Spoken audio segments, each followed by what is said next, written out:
ओम थोड़ी देर चुप रहा, फिर बोला, जरूर शादी पहले सानवी की होनी चाहिए क्योंकि हमें बहन बेटियों पर ज़्यादा ध्यान देना चाहिए। सानवी ने गर्दन झुका ली, उसके चेहरे पर हल्की सी शर्मिंदगी छा गई थी, मगर वह चुप रही। ओम ने बात चालू रखी, लेकिन मैं चाहता हूँ कि मेरे विदेश जाने से पहले कायरा से मेरी शादी हो जाए और उसे मैं अपने साथ ही लेकर जाऊँगा। ये सुनकर पल भर के लिए पूरे कमरे में बिल्कुल चुप्पी छा गई। फिर कौशल्या देवी तेजी से बोली, कायरा को ले जाने की ज़रूरत क्या है? लड़की जात है, यहीं पर रह लेगी। ओम ने निगाह भरकर अपनी दादी को देखा, पल भर को रुका, अब पहले से ज़्यादा मजबूत शब्द था। नहीं, बिल्कुल भी नहीं, जहाँ मैं रहूँगा वहीं मैं अपनी पत्नी को रखूँगा। दादी, ये मेरा आखिरी फैसला है और मुझे किसी तरह का हंगामा और बहस नहीं चाहिए। सविता देवी ने अपनी नज़रें रघुनाथ साहब की तरफ घुमाई। रघुनाथ साहब ने कुर्सी पर अपना पाँव बदल कर सीधे से बोले, ये जो कह रहा है वही ठीक है। आखिर इसे बाहर जाना है, ऐसे में ठीक होगा कि ये पहले कायरा से शादी कर ली जाए, अपनी पत्नी को साथ लेकर जाए। ओम ने सिर हिलाया, जी, और मैं चाहता हूँ ये शादी इसी हफ्ते संडे को रखा जाए। बस ज़रूरी रिश्तेदारों को ही बुलाया जाएगा। शादी में बिल्कुल सादगी होगी, मैं ज़्यादा शोर शराबा नहीं चाहता हूँ। सानवी ने पहली बार अपनी जुबान खोली थी। उसकी आवाज़ बहुत नरम थी, मगर फिक्र में दिखाई दे रही थी। भाई कायरा की इच्छा है कि उसकी शादी धूमधाम से हो। वह बचपन से ये सपना देखती आई है। आप ऐसा मत कीजिए। ओम बिल्कुल सख्त शब्दों में बोला, नहीं सानवी, कोई ज़रूरत नहीं। धूमधाम में अक्सर नज़र लग जाती है और कायरा बहुत मासूम लड़की है, उसको बहुत जल्दी नज़र लगती है। मैं ये रिस्क बिल्कुल भी नहीं ले सकता। सविता देवी ने बेटे को देखते हुए सिर हिला दिया। रघुनाथ जी बोले, हाँ, ये तो ठीक ही कह रहे हो। कायरा जल्दी बीमार हो जाती है, ठीक होगा कि एक छोटी फंक्शन की जाए। कौशल्या देवी ने अपनी बातों पर मोहर लगाई और जैसे फैसला हो चुका हो फिर सुखद शब्दों में बोली, अगर सबका यही फैसला है तो मेरी तरफ से भी हाँ होगी। इसी संडे को शादी कर लेते हैं। कमरे की हवाओं में अब गंभीरता फैल गई थी। हर किसी के दिल में अपने अपने ख्याल उथल पुथल हो रहे थे। सानवी ने चुपचाप आंखें झुका ली, सविता देवी ने तसल्ली भरी सांस ली और गौतम साहब ने गहरी नज़र ओम पर डाली। मगर ओम के होंठों पर हल्की सी मुस्कुराहट उभर आई थी। दिल ही दिल में खुशी की एक लहर महसूस कर रहा था। आखिरकार वह पल भी पास आ गया था जिसका वो बरसों से सपना देखता आया था। बचपन से जिस मोहब्बत को दिल में पाला था, अब वही मोहब्बत उसकी ज़िंदगी की जीवन साथी बनने वाली थी। ये एहसास उसके दिल में इतना खुशी भरा था कि पल भर को कमरे की सारी सख्ती और बहस पीछे रह गई थी। कायरा के कमरे में नरम सफ़ेद बल्ब की रोशनी जल रही थी। दीवार के साथ लगी लकड़ी के रैक पर कायरा के मेकअप के बॉक्स बिखरे हुए थे। बेड पर लेटी हुई वो मोबाइल पर रील चला रही थी। कंबल में लेटे लेटे मोबाइल पर रील स्क्रॉल कर रही थी। जैसे ही दरवाज़ा खुला और सविता देवी के साथ सानवी अंदर दाखिल हुई, वह दरवाजे की ओर चौंकी। जल्दी ही दोबारा स्क्रीन पर नज़र जमा ली। सविता देवी ने सख्त शब्दों में बोला, लड़की, तुम्हें होश होना चाहिए, उठकर बैठो, बात करनी है तुमसे। कायरा ने मोबाइल से नज़र हटाकर चेहरे पर वही मासूमियत और शक लिए उन दोनों को देखा, फिर मोबाइल बंद करते हुए बोली, क्या बात है मैडम जी, आज तो मेरे भाग ही खुल गए। बड़े बड़े लोग मेरे कमरे में आए हैं, बताइए क्या हुआ। सविता देवी उसके बेड के बिल्कुल पास बैठ गई। उनका चेहरा थोड़ा गंभीर दिखाई दे रहा था। कायरा ने ये देखकर पलकें झुका ली। सानवी भी उसके बिल्कुल बराबर में बैठ गई। माहौल के इस बदलाव को देखकर वो परेशान सी हो गई। दोनों का अंदाज बिल्कुल अलग अलग था और ऐसा लग रहा था जैसे कुछ डरा देने वाला सीन हो। सविता देवी कायरा को देखते हुए बोली, मुझे अपनी गुड़िया से कुछ बात करनी है, कुछ वक्त मिल सकता है? सविता देवी उसका हाथ थामे हुए नरमी से बोली। कायरा ने हल्की सी मुस्कुराहट के साथ सिर हिलाया, जी आंटी जी, बिल्कुल, आप मेरी माँ जैसी हैं। आपको वक्त देने के लिए मुझे परमिशन की ज़रूरत नहीं है। सविता देवी ने गहरी सांस ली और उसके चेहरे को गौर से देखते हुए बोली, मैं हमेशा तुम्हें अपनी बेटी सानवी के बराबर ही जानती हूँ और तुमने भी मुझे अपनी माँ माना है। उसी हिसाब से मैंने तुम्हारे लिए एक फ़ैसला किया है। कायरा ने भोलेपन में अपनी पलकें झुका ली, सिर दोबारा हिलाया और विश्वास से बोली, बिल्कुल मानूंगी आंटी जी। आपने जो भी फैसला किया होगा वही मेरा फैसला होगा। आपने मुझे बचपन से पाला है। सविता देवी ने उसका हाथ और ज़्यादा मजबूती से थाम लिया और थोड़ा झुककर धीमी आवाज़ में बोली, मैंने तुम्हारी शादी तय कर दी है। ये सुनते ही कायरा की आंखें खुशी से चमक उठी। वह लगभग उछलकर बेड पर सीधी बैठ गई और खुशी से चिल्लाई, सच में बताइए ना आंटी जी, आप मजाक तो नहीं कर रही? क्या आपने सच में मेरी शादी तय कर दी है? सानवी ने अपने होंठ काटे और नजरें झुका ली। कायरा अभी भी बहुत ही जोश में दिखाई दे रही थी। वह बोली, यानी अब मुझे ये बायोलॉजी और फिजिक्स पर जोर नहीं देना पड़ेगा, यानी अब मुझे ये बिल्कुल भी नहीं पढ़ना होगा और उनके फार्मूले नहीं रटने होंगे। हे भगवान, आप तो दुनिया की सबसे अच्छी माँ बनेंगी। Thank you so much. वह खुशी में झूम रही थी, अपने हाथ जोड़कर जैसे भगवान से प्रार्थना कर रही हो। फिर अचानक सानवी के तरफ देखकर बोली, देखा मैं कितनी खुश हूँ, अब तो बस दुल्हन बनना बाकी है। सानवी ने उसे देखकर जबरदस्ती मुस्कुराने की कोशिश की, मगर उसके होठों पर वह मुस्कुराहट पूरी ना हो सकी। उसकी आंखों में गम झलक रहा था। अगला शब्द कायरा के लिए कितना बड़ा झटका बनने वाला है। सविता देवी ने बात आगे बढ़ाई, पर एक बात सुन लो, पहले ये पूछ तो लो कि किसके साथ तुम्हारी शादी तय की है। कायरा ने उनकी बातों को जैसे हवा में उड़ा दिया और बेड पर उछलकर बैठते हुए बोली, आंटी जी, आप जिस मर्जी के साथ मेरी शादी तय करो, मुझे कोई एतराज़ नहीं, बस शादी होनी चाहिए, मुझे और क्या चाहिए। सानवी ने गहरी सांस ली, फिर थोड़ा गंभीर होकर बोली, हौसला रखो, सुन तो लो माँ क्या कह रही है। लेकिन कायरा ने उनकी गंभीरता को मजाक समझकर हंसी में उड़ा दिया और तकिए का सहारा लेकर बैठ गई। अरे सानवी, आप इतनी टेंशन वाली शक्ल क्यों बना रही हो? मुझे तो बस ये खुशी है कि मेरी शादी हो रही है, बाकी किसके साथ ये आपकी समस्या है, मेरी नहीं। सविता देवी और सानवी दोनों एक दूसरे को देखने लगी। कमरे की हवा में एक अनजाना सा सुकून फैल गया था। खिड़की के पर्दे हल्की हवा से जरा जरा हिल रहे थे, मगर अंदर का माहौल इतना बोझल हो चुका था जैसे सांस लेना भी मुश्किल लग रहा हो। कायरा ने अपनी चमकती आंखों से दोनों को देखा और तेजी से बोली, अच्छा तो बताइए किसके साथ तय की है मेरी शादी? लड़का कौन है, क्या करता है, परिवार कौन सा है, नाम क्या है, सब बताइए ना। उसकी आवाज़ में बचकानी सी खुशी, शक और चहल पहल थी, जैसे किसी बच्चे को गिफ्ट का डिब्बा दे दिया गया हो और वो बेसब्री से उसे खोलना चाहती हो। सविता देवी ने एक पल को कायरा को देखा और फिर गंभीरता से बोली, तुम दोनों बच्चे आपस में खेल कूद कर जवान हुए हो। तुम दोनों एक दूसरे को और एक दूसरे के परिवारों को भी जानते हो और वो क्या करता है ये भी तुम अच्छी तरह से जानती हो। कायरा कायरा हंस दी, दोनों हाथों की हथेलियां बजाने वाले अंदाज में ऊपर उठाई और मुस्कुराकर बोली, अरे ये तो और भी ज़बरदस्त बात हो गई। अगर मैं उसे बचपन से जानती हूँ तो फिर और भी आसान हो जाएगा। मेरी ज़िंदगी में तो सिर्फ खुशियाँ ही खुशियाँ होगी। सविता देवी धीमी आवाज़ में बोली, हाँ खुशियाँ तो ज़रूर होंगी, क्योंकि तुम्हारे ससुराल वाले तुमसे बहुत प्यार करते हैं और वह लड़का तुम पर अपनी जान निछावर करता है। अब कायरा के चेहरे से खुशी धीरे धीरे गायब होने लगी। उसने अपनी बड़ी बड़ी आंखों से आंटी को गौर से देखा और गंभीर शब्दों में बोली, आंटी जी, मैं आपकी बातें बिल्कुल नहीं समझ पा रही हूँ। सीधा सीधा बताइए ना, लड़का कौन है, नाम क्या है उसका?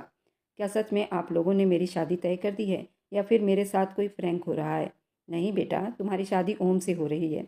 आंटी जी, मैंने तो कभी ओम को उस नज़र से नहीं देखा, मैं क्यों उनसे शादी करूंगी? उसकी आवाज़ धीमी थी मगर गुस्से की हालत में झलक रही थी। आंखों में आंसू तैरने लगे। सावित्री देवी ने नरमी से मगर मजबूत शब्दों में बोला, यह हमारा फैसला नहीं, बड़ों का फैसला है। तुम्हारी माँ के मरने के बाद ही ये तय हो गया था। तुम्हारे पिता को भी इसमें कोई एतराज़ नहीं। गौतम साहब ने भी कहा है कि बस तुम्हें बता देना। ये सुनते ही कायरा के सब्र का बांध टूट गया था। आंखों से आंसू बहने लगे थे। वह काफ़ी ऊंची आवाज़ में चिल्लाई थी, नहीं, मैं किसी कीमत पर यह शादी नहीं करूँगी। सारी ज़िंदगी मेरी उनसे डर डर कर बीती है। आप चाहती हैं कि शादी के बाद भी मेरी ज़िंदगी ऐसी नरक हो जाए? मैं कभी नहीं करूँगी ये शादी, चाहे कुछ भी हो जाए। मैं पापा को भी मना कर दूँगी, मैं ओम को भी मना कर दूँगी। वह बहुत गंभीर होकर अपने जज्बातों में डूब पड़ी। आवाज़ ऊंची हो गई थी, मैं मर जाऊँगी आंटी जी, लेकिन उनसे शादी बिल्कुल भी नहीं करूँगी। ये कहकर हिचकियों के साथ रोती हुई तेजी से उठी और वॉशरूम की तरफ भाग गई। दरवाज़ा जोर से बंद होने की आवाज़ आई। सानवी ने अपने आंसू सब्र से पीने की कोशिश की, मगर दिल में एक दर्द सा उठा। उसने अफसोस भरी नज़र उस सावित्री देवी को देखा, हल्के से नाम में सिर हिला दिया। उसकी आंखें कह रही थी कि यह फैसला ठीक नहीं। सावित्री देवी के चेहरे पर परेशानी साफ नजर आ रही थी। वो बेकाबू सी हो गई थी और चुपचाप कमरे से बाहर निकल गई। पर्दे हिलते रहे। कमरे के अंदर कायरा के रोने की दबी दबी आवाज़ घूमती रही। अगले दिन दोपहर का वक्त था। सूरज अपनी पूरी चरम सीमा पर बिल्कुल सिर के ऊपर खड़ा था। खिड़कियों से छनकर कमरे में उतर रहा था। हवेली की दीवारों पर सन्नाटा फैला हुआ था, जैसे हर चीज़ किसी दबाव में आ गई हो। कायरा का चेहरा रात भर रोने से इतना सूजा हुआ था कि आंखें बड़ी मुश्किल से ही खुल पा रही थी। उसने सुबह से एक निवाला भी मुंह में नहीं डाला था। वह बिस्तर पर अकेली पड़ी रही, मगर आंखों के पानी से उसका तकिया पूरा गीला हो गया था। ये खबर कौशल्या देवी तक पहुंच गई थी और ओम तक भी, मगर दोनों के तेवरों में कोई नरमी नहीं आई। सब अपनी अपनी जिद पर अड़े रहे। दोपहर के खाने के बाद कौशल्या देवी ने नौकरानी के हाथ खबर भिजवाई कि कायरा को जल्दी मेरे कमरे में बुलाया जाए। ये खबर सुनते ही कायरा ने दिल पर हाथ रखा, जैसे किसी अदालत में उसे ले जाया जा रहा हो। वो बड़ी मुश्किल से खुद को संभालती हुई उठी, आंखों पर हाथ फेरा, मगर सूजी हुई पलकों से आंसू छुप ना सके। धीरे धीरे कदम बढ़ाते हुए वो कौशल्या देवी के कमरे तक पहुंची। दरवाजे पर खड़े होकर उनसे हल्की सी आवाज़ में उनका आदर किया, उनके पैर छुए। कौशल्या देवी अपने बिस्तर पर बैठी हुई थी, उनकी आंखों में शक्ति और शब्दों में घमंड था, जैसे उनके एक एक शब्द से फैसला टपक रहा हो। कायरा को देखते ही वह तेज शब्दों में बोली, क्या तमाशा बनाया हुआ है तुमने? ये क्या नखरेबाजी कर रही हो? कायरा की पलकें झुक गई और होंठ कांपने लगे। दिल की घबराहट आंसुओं की सूरत में बाहर निकलती हुई दिखाई दे रही थी। दादी जी, मुझे नहीं करनी ये शादी ओम से। आप लोग क्यों मेरी जान के पीछे पड़ गए हो? अगर मेरी माँ जिंदा होती तो कभी भी आप लोग मुझ पर ये जोर जबरदस्ती नहीं कर पाते। ये सुनते ही कौसल्या देवी सीधी होकर बैठ गई। आंखों में गुस्से की चमक थी। वह भारी शब्दों में बोली, जुबान चलाना बंद करो। मेरे सामने ये ड्रामा मत दिखाओ। ये रोना धोना यहाँ मुझ पर कोई असर नहीं डालने वाला। तुम्हारी शादी हर हाल में इसी संडे को होगी, मेरे पोते ओम के साथ, और अगर तुम्हें कोई ऐतराज है तो अपने पास रखो। कायरा ने डरकर उनकी आंखों की तरफ देखा, मगर दिल की तड़प होंठों पर आ गई। वह सिसकती हुई बोली, दादी जी प्लीज, मुझे नहीं करनी उनसे शादी। मुझे उनसे बहुत डर लगता है। वह हमेशा मुझे डांटते रहते हैं, मुझे बुरा भला कहते हैं। मैं कैसे अपनी जिंदगी उनके साथ बिताऊंगी? कौशल्या देवी ने हाथ के इशारे से उसे चुप करवाया और कड़कदार आवाज में बोली, डांटता है इसलिए क्योंकि वह तुम्हारी फिक्र करता है, तुमसे बहुत प्यार करता है। जो डांट तुम्हें महसूस होती है वह असल में उसकी मोहब्बत है। और अब बस बहुत हो गया तुम्हारा तमाशा। अब एक शब्द भी नहीं सुनना। अगर तुमने संडे के दिन किसी भी तरह का तमाशा किया तो याद रखना, मैं तुम्हें इस घर से निकाल दूंगी। तुम्हारा इस परिवार से कोई संबंध बाकी नहीं रहेगा। तुम अच्छी तरह जानती हो बगावत करने वालों के साथ क्या होता है। अपनी सजा के लिए तुम तैयार रहना। उनके शब्द किसी तेज धार छुरी की तरह कायरा के दिल पर उतर गए थे। उनके कदम लड़खड़ा गए और वहीं जमीन पर बैठ गई। हाथ जोड़कर रोते हुए बोली, दादी जी प्लीज, मुझ पर तरस करिए। मुझ पर, मैं मर जाऊंगी लेकिन ओम से शादी नहीं करूंगी। कौशल्या देवी के चेहरे पर जरा सी नरमी आई थी। वह धीमे शब्दों में बोली, मैंने जो फैसला कर लिया है वो पत्थर की लकीर जैसा है। ये सुनते ही कायरा ने एक आखिरी बेबस निगाह उन पर डाली। आंखों से आंसू गालों पर बहते रहे, मगर उसकी गिड़गिड़ाहट सुनने वाला यहाँ कोई नहीं था। वह रोते रोते दरवाजे की तरफ बढ़ी और भागती हुई कमरे से निकल आई। रास्ते में हिचकियों की आवाज़ देर तक गूंजती रही, मगर कौशल्या देवी के कमरे में बिल्कुल चुप्पी छाई रही। वक्त धीरे धीरे गुजरता चला गया। संडे का दिन भी सर पर आ पहुंचा था। उसकी लाख विनती और हाथ जोड़ने के बावजूद सारी तैयारियां पूरी हो गई थी। हवेली के आंगन में बहुत ही खूबसूरत मंडप सजाया गया था। पूरा घर रोशनियों से सजा हुआ था और जगमगा रहा था। फूलों की खुशबू हर जगह फैली हुई थी, मगर उस खुशबू में एक अजीब सा बोझ महसूस हो रहा था। माहौल में खुशी के बजाय एक तनाव सा छाया हुआ था। मेहमान कुर्सियों पर गंभीरता के साथ बैठे हुए थे। सब जानते थे ये शादी किसी की खुशी से ज़्यादा बड़ों के फैसलों का नतीजा है। आंगन के बिल्कुल बीचों बीच मंडप सजा हुआ था। वहाँ कायरा को दुल्हन के कपड़ों में बिठा दिया गया था। मंडप में पीली साड़ी में बैठी वो बहुत ही ज़्यादा खूबसूरत लग रही थी, जैसे कोई नाजुक कली या स्वर्ग की कोई अप्सरा उतरकर उस मंडप पर आ बैठी हो। उसका चेहरा आंसुओं से भरा हुआ था और हाथ कांप रहे थे। वह बार बार अपनी साड़ी के पल्लू को मोड़ रही थी। उसकी सूजी हुई आंखें साफ बता रही थी कि रात भर उसने नींद नहीं ली। उसके बराबर में खानदानी पगड़ी पहने सफ़ेद कपड़ों और पीली धोती में ओम बैठा था। चेहरे पर गुरूर, आंखों में शक्ति, जैसे वह अपने आसपास के शोर शराबे से बिल्कुल अलग हो। उसके चेहरे के भाव साफ बता रहे थे कि ये शादी कोई खुशी का उत्सव नहीं, बल्कि एक रस्म के तौर पर निभाई जा रही है। उसके चेहरे पर जरा सी भी नरमी नहीं आई थी। पास ही कौशल्या देवी कुर्सी पर बैठी हुई थी, हाथों में रुद्राक्ष की माला गिन रही थी।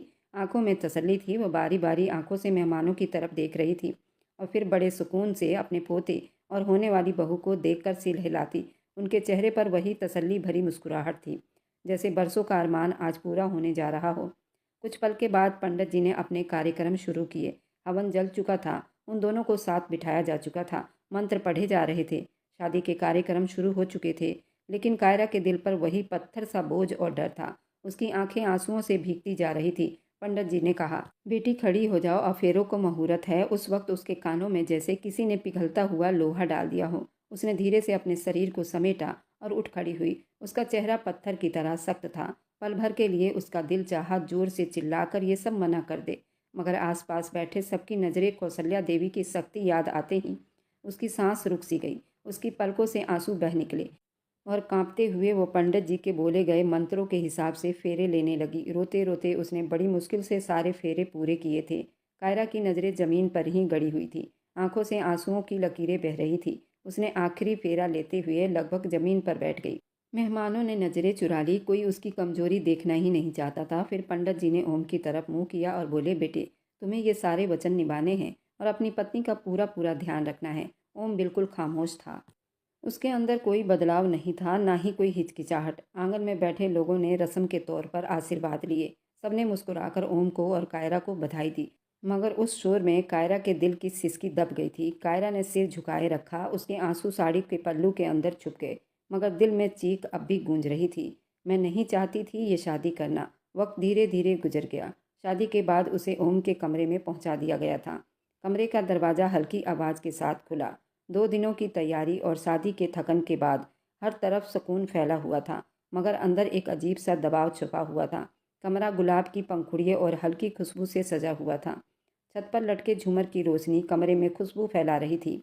ओम दरवाजे पर खड़ा हल्की मुस्कुराहट के साथ अपनी नई दुल्हन को देख रहा था, लेकिन अगले ही पल उसकी सांस रुक सी गई। सामने कायरा कांपते हाथ में एक तेज छुरी लिए बैठी थी, जो सीधी उसकी कलाई पर रुकी हुई थी। उसके आंसू साड़ी के अंदर छुपे नहीं थे, बल्कि साफ उसके होठों पर बह रहे थे। जैसे ही उसने अपने कलाई पर दबाव डाला, ओम एक झटके से आगे बढ़ा। उसने उसके हाथ से छुरी छीनकर एक तरफ फेंकी और गुस्से में आकर एक जोरदार थप्पड़ उसके मुंह पर दे मारा। पागल हो गई हो? ये कैसी हरकत है? अगर तुम्हें कुछ हो जाता तो कायरा हिचकियों के साथ रोते हुए बोली, मुझे नहीं करनी ये शादी। घर वालों ने ज़बरदस्ती की है। मैं नहीं रह सकती आपके साथ। मैं मर जाऊंगी, लेकिन सारी ज़िंदगी घुट घुट कर नहीं बिता सकती। मेरी माँ ने भी यही ज़िंदगी बिताई थी, हर वक्त दब कर डर कर, और फिर मर गई। मैं नहीं चाहती कि मेरी ज़िंदगी भी वैसे ही हो। ये कहते ही वो दोबारा छुरी की तरफ लपकी। ओम ने जल्दी से उसका बाजू पकड़ा और ज़ोर से बिस्तर पर बिठा दिया। उनकी आंखों में गुस्से के साथ बेबसी भी थी। वह झुककर उसकी आंखों में देखते हुए बोला, तुम्हारी माँ के साथ जो हुआ वो उनकी ज़िंदगी थी, लेकिन ये मेरी ज़िंदगी है और उसमें तुम शामिल हो। मैं कभी भी तुम्हें अपनी जान लेने की इजाज़त नहीं दूंगा, समझी तुम? बचपन से तुम मेरे दिल में हो। तुम्हें लगता है कि मैं तुम्हें मरने दूंगा? कायरा रोते हुए कांपते हुए शब्दों में बोली, झूठ बोल रहे हैं आप। अगर आपको मोहब्बत थी तो आप हमेशा मुझे क्यों डांटते रहते थे?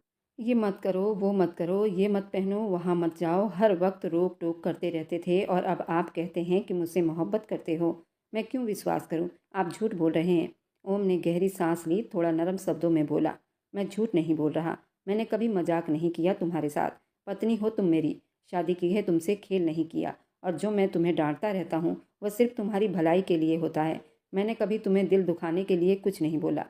वह कुछ पल चुप रहा, फिर धीरे से बोला, कायरा, तुम अभी मुझे पसंद नहीं करती, लेकिन वक्त के साथ करने लगोगी।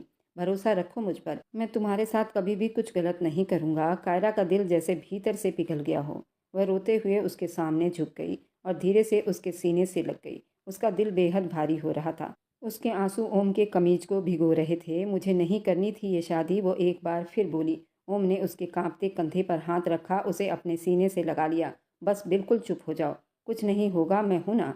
वह धीरे धीरे उसकी पीठ थपथपाने लगा, उसको अपने सीने से काफ़ी देर तक चिपकाए रखा, जब तक कायरा ने ओम को नहीं छोड़ा।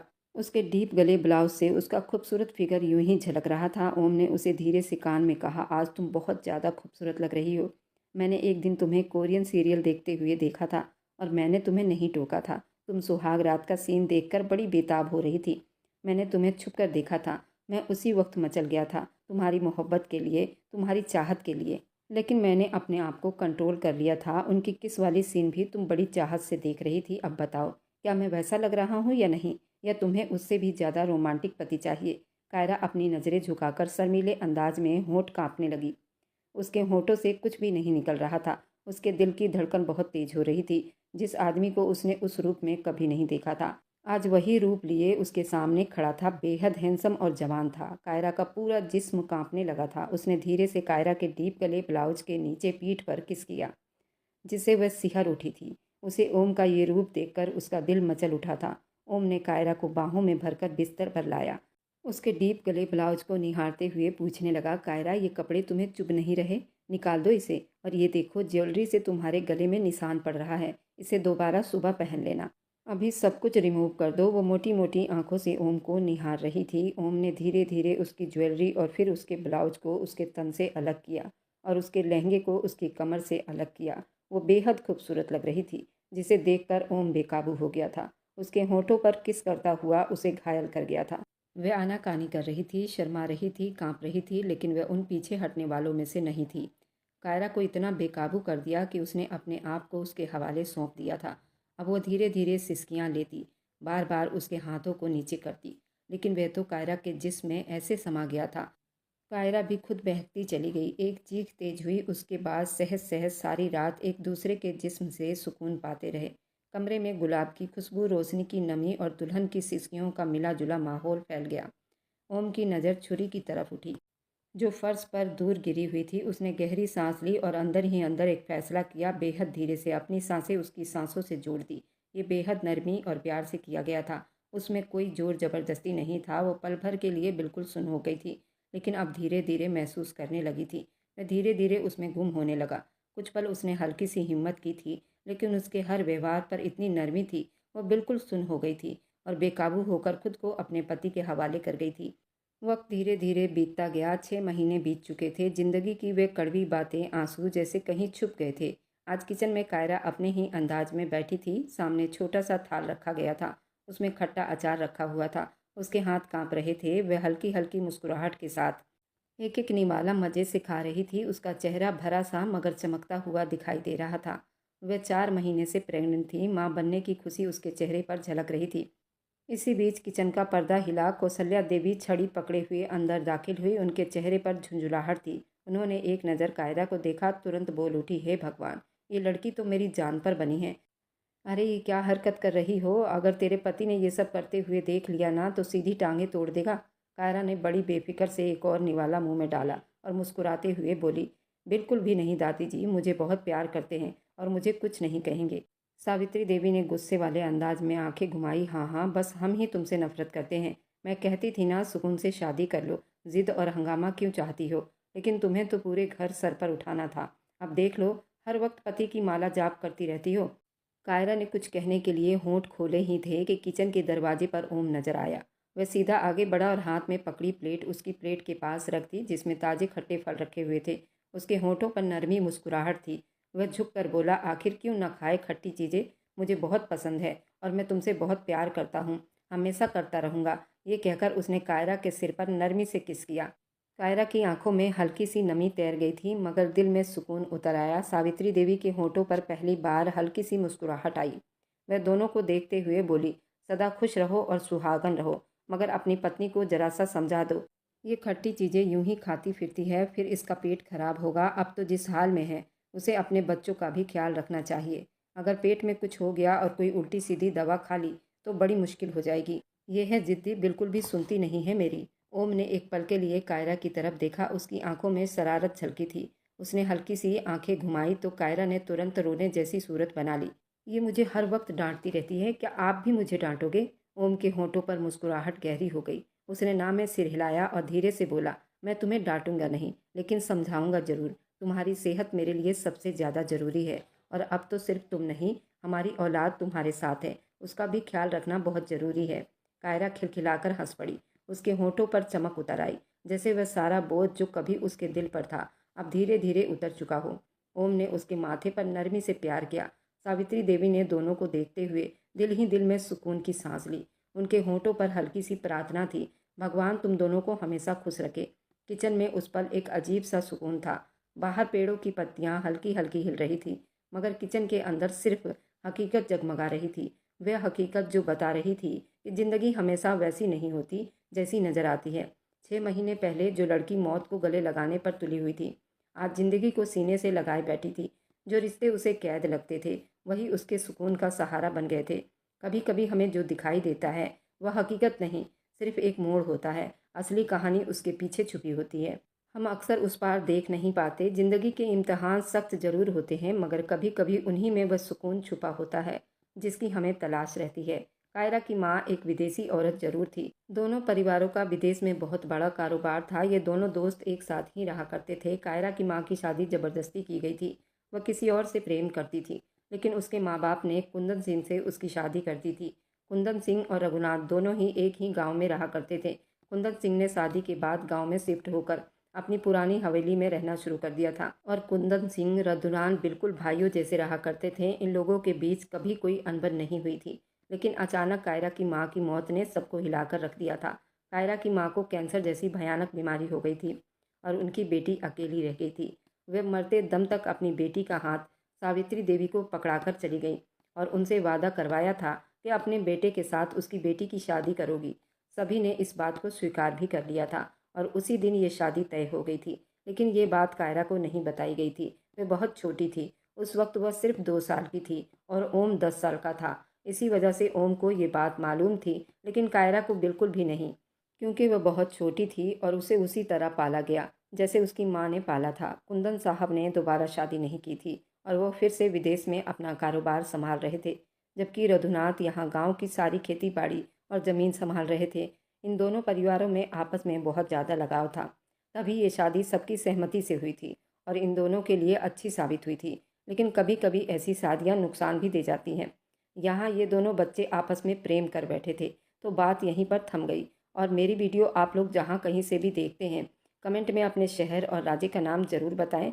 मुझे आप लोगों को कमेंट पढ़ने में बहुत आनंद आता है और उन सभी का मैं बहुत बहुत धन्यवाद करना चाहती हूँ जो लोग मेरी वीडियो को देखते हैं, लाइक करते हैं, शेयर करते हैं। अगर आपको आज की कहानी पसंद आई है तो वीडियो को ज़रूर लाइक कीजिएगा और अपने दोस्तों के साथ शेयर भी कीजिएगा। और हाँ, अगर आपने अभी तक हमारे चैनल को सब्सक्राइब नहीं किया है तो ज़रूर सब्सक्राइब कर लें। मिलते हैं हम अपनी कल की एक और नई दिलचस्प कहानी के साथ। मुझ पर सदा अपना प्यार और स्नेह बनाए रखें। सभी को मेरा प्यार भरा नमस्कार दोस्तों। खुश रहें, स्वस्थ रहें, मस्त रहें।